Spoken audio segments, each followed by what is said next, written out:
দেশ ও প্রবাসের সকল দর্শককে প্রীতি ও শুভেচ্ছা জানিয়ে শুরু করছি আজকের প্রতিবেদন। আজ আমরা আসছি এমন একজন বোনের সাথে কথা বলতে। আসলে আমাদের প্রত্যেকটা মানুষেরই জীবনে একজন মানুষ থাকে যার কাছে আমরা দুঃখ, কষ্ট, সুখ, আনন্দ সবকিছু শেয়ার করতে পারি।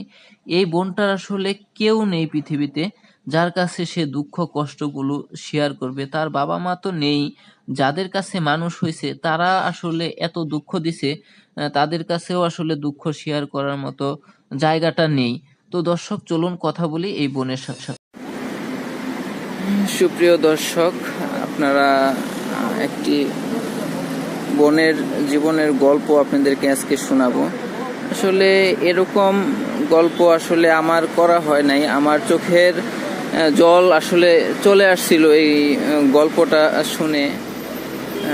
আসলে হয়তো বা আপনারাও কেউ কেউ কান্না করবেন আমার কাছে মনে হয়। তো সেই গল্পই শুনবো তানিয়া আপার কাছ থেকে। তো দেখতে পারতেছেন তানিয়া আপু কিন্তু অলরেডি কান্না করে দিয়েছে। আসলে সে যতবার এই গল্পগুলা চিন্তা করে যে আমার বাবাকে মাকে, ততবারই কিন্তু কান্না করে, নিজেই কান্না করে। আসলে কান্নাগুলো আসলে দেখানোর কোনো মানুষ নাই, তাই নিজেই কান্না করে। তানিয়া, কেমন আছো তুমি? মুখে আসলে সবাই বলে ভালো, আসলে ভালো কতটুকু সেটা যার যার মনই জানে। তো মনটা আসলে তোমার ভালো নাই আমার কাছে মনে হইল। আচ্ছা, তুমি কি একটু, তুমি তো এখন ঢাকায় থাকো, তোমার দেশের বাড়িটা আসলে কোথায় একটু বলো আমাকে। নেত্রকোনা। তো এই নেত্রকোনায় তোমার কে কে আছে? বলতে আমার কেউই নাই, তবে আমাকে যারা পালছে তারা আমার পিতামাতা, তারা ওইখানে আছে। যারা তোমাকে পালছে, লালন পালন করছে। আমি জন্মের পরে বাবা মাকে চিনি না, আর যারা পালছে তাদেরকে আমি চিনি, তারা আমার বাবা মা। তো তাদের কাছে আমি 8-10 বছর বড় হয়েছি। হওয়ার পরে তারা আমাকে মানুষের বাড়িতে কাজে পাঠায়, আমি কাজ করি। কাজ করার ভিতরে এক সময় যাকে আমি বাবা বলে ডাকি, সে টাকার লোভে বইটা আমাকে বিক্রি করতে চাইছিল 50,000 টাকা। ওইখান থেকে আল্লাহ পাকে কীভাবে জানে আমাকে বাঁচায় নিছে। আমি আইসা বসছি, নিজেকে নিজে বাঁচানোর জন্য ঢাকা শহরে আসছি। আইয়া সারে মানুষের হাতে পইরা আমি চাকরি নিচ্ছি গার্মেন্টস লাইফে। চাকরি নিয়ে সেরা অনেকদিন কাজ করছি। কাজ করার পরে তাদের যোগাযোগ নিচ্ছি, তাদের সাথে কথা বলছি। কাজ করে যেহেতু তারা আমাকে পালছে, কাজ করে আমি তাদেরকে যত টাকা ইনকাম করি, নিজে খাওয়া দাওয়া করি, 2-4টা কাপড় চোপড় কিনি, আর সব টাকা তাদেরকে দিয়ে দিই। তাদের ছেলে মেয়ে আছে, তাদেরকে নিয়ে চলে ফিরে খায়, সুখে থাকে। আর যখন কোনো সময় আমি টাকা না দিতে পারি, কোনোদিন আমাকে ফোন দেয় না, আমাকে জিজ্ঞাসাও করে না। তো আজকে আমার বিশেষত এটাই যে টাকার জন্য আমার বাবা আমাকে বিক্রি করতে চাইছিল। আর তুমি কি তাদের কাছে জানতে চাও নাই কখনো যে তোমার আসলে আসল বাবা মা কে, বা তোমাকে কোথা থেকে তারা পেলো, এটা কখনো জানতে চাও নাই? আমি যখন বুঝছি যে তারা আমার বাবা মা না, সবাই বলছে, তখন এলাকার মানুষজন বলছে। তারা কি তোমার কখনো তাদের মুখ দিয়ে বলছে যে তুই আসলে আমাদের সন্তান না, এরকম বলছে? তারা বলছে যখন আমাকে বিক্রি করতে চাইছিল আমার আব্বু 50,000 টাকা, তখন তারা আমাকে বলছে এই কথাটা, তুমি আমাদের সন্তান না, তাই তোমাকে আমরা বিক্রি করে দিতে চাইতেছি, তুমি সুখে থাকবা, ভালো থাকবা। আচ্ছা, কার কাছে বিক্রি করতে চাইছিল? কার কাছে তখন আমি অবুঝ ছিলাম, তাকে আমি চিনি না। টাকা একজন লোক, তার কাছে বিক্রি করতে চাইছিল, আমি তাকে চিনি না। তারপর তখনই কি তুমি পালাই আসো ঢাকা? ওই ছোট সময়? হ্যাঁ, ছোট সময় পালাই। পরে পালাই এসে পরে ঢাকায় কি করলাম? ঢাকায় আসছি, এই তো বসে থাকি এখানে ওইখানে। তারপরে দেখলাম গার্মেন্টসের মানুষ যাইতেছে, ওদেরকে বইলা ওদের কাছ থেকে সহযোগিতা নিচ্ছি। একটা মেয়ের আন্টি রাখছি, মেয়েটা আমাকে সহযোগিতা করছে। ওদের বাসায় রয়েছি, টাকার পরে ওরা আমাকে গার্মেন্টসে নিয়ে কাজ করেছে। তখন এই যে আমার লাইফ, আমি নিজে খুঁজে নিচ্ছি, চাকরি করি, খাই তাই ফিরি, একা একা থাকি। এখন একা একা থাকো তুমি, যে টাকা ইনকাম করো তোমার চলতে যা লাগে এই টাকা বাদে আর সব টাকা তোমার যে বাবা তোমাকে বিক্রি করতে চাইছিল তাদেরকে দিয়ে দাও। হ্যাঁ, তারা দর্শক আসলে আমি কথার মানে ভাষা হারাই তাদেরকে ফেলছি। যদি আমি টাকা না দিতে পারি তখন তারা আমাকে চিনেই না, তাদেরকে টাকা না দিলে তারা চিনে না। তো এখন কিছুদিন যাবত আমি চাকরি করি না, আমার ভালো লাগে না, তাই তারা আমার যোগাযোগ করে না, টাকা পয়সা দিতে পারি না, কোনো কথা বলে না, ফোন দিলে চিনে না আমাকে,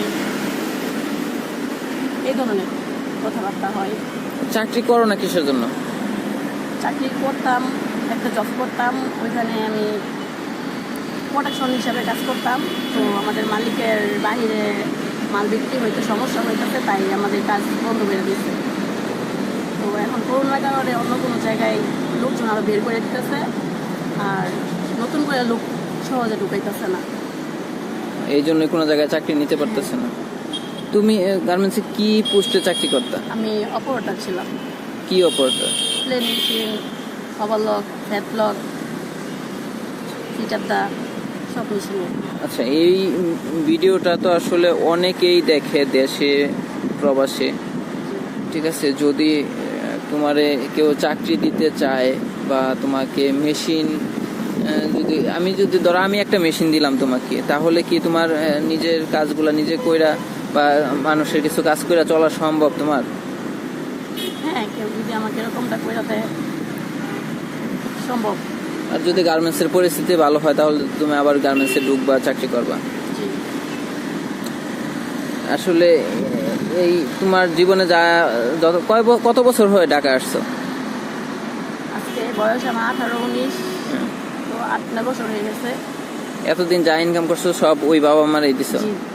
তো ওই বাবা এখন যে তোমার মানে সময়টা খারাপ, তোমার ইনকাম নাই, এখন কি তারা টাকার জন্য তোমার সাথে কথা বলে না? জি। তোমাকে বলে না যে বাড়িতে আয়? না, আমাকে চিনে না, আমি ফোন দিলে চিনে না, চিনতেই চায় না তারা। না না। দর্শক আসলে আমি কি বলবো, আমি আর আসলে কোনো কথাই নেই। আমি সব ভাষাগুলা কেন জানি আমার স্তব্ধ হয়ে যেতেছে। আসলে ওকে যারা ফালাই রেখে গেছে তারাই কেমন মানুষ, ঠিক আছে? আর যারা আসলে একটু মানুষ করার চেষ্টা করলো তারাও আসলে মানুষ করতে পারলো না, সে আবার আরেক জায়গায় বিক্রি করে দিতে চাইলো। আসলে বাংলাদেশে এরকম অনেক বোন আছে যারা আসলে আমাদের মতো, যারা এরকম ঘুরে মানে বিভিন্ন প্রতিবেদন করে বা জানতে চায়, তারা আসলে অনেক কিছুই জানে। আর অনেকেই অনেক কিছু জানে না যে কত মানুষ আসলে, দর্শক, কত মানুষ যে কতভাবে কষ্টে আছে, এই কষ্টগুলো বলার আসলে ভাষা নাই। তো তুমি যদি, তোমাকে একটা অফার দেওয়া হয় যে তুমি আসলে কি করতে চাও লাইফে, কি করে আসলে চলতে চাও, তাহলে তুমি কি বলবে বলো? যদি তোমার কাছে কোনো বেটার অপশন আসে যে তুমি গার্মেন্টস ছাড়া অন্য কিছু করো, ঠিক আছে, তোমাকে যদি কেউ এরকম সুযোগ করে দেয়, ঠিক আছে, তাহলে তুমি কি করতে চাও? হ্যাঁ, আমাকে যদি কেউ কোনো কাজের সুযোগ দেয়, আমার 2টা হাত আছে, পাও আছে, যে কোনো কাজ আমি করতে পারবো। যে কোনো কাজ করতে পারবো? হ্যাঁ, যে কোনো কাজ আমি করতে পারবো। আর যদি তোমাকে আসলে, তো মানুষজন জানে না, অনেকে এই ভিডিওর মাধ্যমে তোমার লাখো মানুষে দেখবে, এই কথাগুলো শুনবে। যদি এই ভিডিওর মাধ্যমে তোমাকে কেউ জীবন সঙ্গী করে, দেশে বা প্রবাসে যে কেউ যদি তোমাকে জীবন সঙ্গী করে, তোমাকে বিয়ে করে, তোমাকে বলে যে তুমি ঘরে থাকবে, ঠিক আছে, তুমি আমার সংসার করবে, ঠিক আছে, যদি এটা এই প্রস্তাব দেয়, তাহলে তুমি কি করবে? কেউ যদি আমাকে যাই না শুই না তার ঘরে নিয়ে যায় আমার কষ্টের কথা শুই না, হুম তো এখানে এরকম একটা অসহায়ের মেয়ে হুম অবশ্যই মানা উচিত।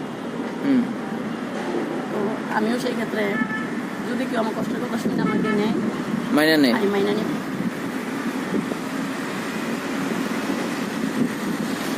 ঠিক আছে, ভালো থাকবে তুমি। আসলে দর্শক অনেক কিছুই বলার ছিল, অনেক কিছুই বলতে চেয়েছিলাম। আসলে দর্শক আমার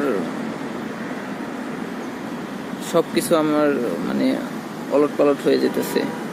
আসলে আমরা একদিন মাকে বাড়িতে ফোন না দিলে মা ফোন করে বাবা খাইছস কিনা। আসলে যার মা নাই, যার বাবা নাই, সে মানুষটা আসলে কেমন, আমি সে কতটুকু অনুভব করে আসলে। দর্শক, কেউ যদি আপনারা এই বোনটিকে কেউ ফোন দিয়া খারাপ মন্তব্য এবং কি খারাপ কোনো কথা আপনারা বলবেন না, এটা আপনাদের কাছে আমার হাত জোর করে অনুরোধ রইল।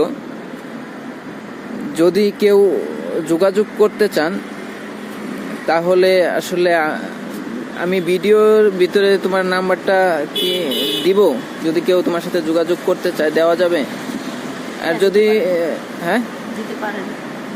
ভিডিওতে নাম্বার দিলে কিন্তু অনেকেই আসলে ডিস্টার্ব করে, তারপরে অনেকেই বলে যে নাম্বারটা বন্ধ করে দেন বা ভিডিওটা বন্ধ করে দেন।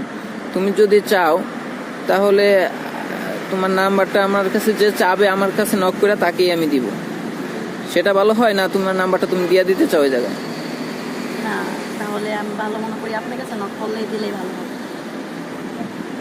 আমার কাছে নক করলে দিলে ভালো। বাংলাদেশে তো মানুষ সবাই ভালো না, না, কে কি মন্তব্য করে বলা যায় না। আচ্ছা, এই ভিডিওটা ইউটিউবে যাবে, ফেসবুকে যাবে, তোমার কোনো সমস্যা নাই তো? না না, আমাকে যেহেতু তোমার বাবা মাই নাই, তোমার বাবা মা তোমার কেউই নাই দুনিয়াতে, আসলে কেউ নাই দুনিয়াতে এই বোনটার, ঠিক আছে? সেহেতু কোনো সমস্যা থাকার কথা না, তো ওর লাইফটা ওর কাছেই। দর্শক, সবাই ভালো থাকবেন। যদি কেউ ওর পাশে দাঁড়াইতে চান তাহলে আমাকে নক করবেন। তো ভালো থাকো তুমি, ঠিক আছে, দোয়া করবেন। ইনশাল্লাহ। সবাই ভালো থাকবেন। আসসালামু আলাইকুম।